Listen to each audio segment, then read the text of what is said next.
Hello viewers and welcome to Review Information. In this video I will show you how to block someone in Imo.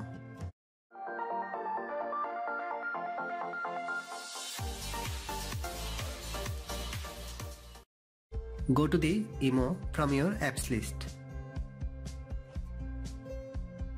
Go to the contacts.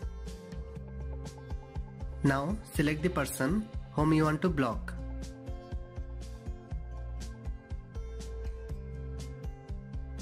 Go to the person's profile. From this menu, tap on the last option, Block.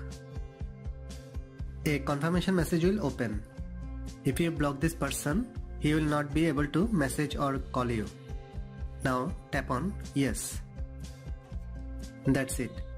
This person has been blocked. If you search in the contact list, you will not find this person. So in this way you can block someone in Imo.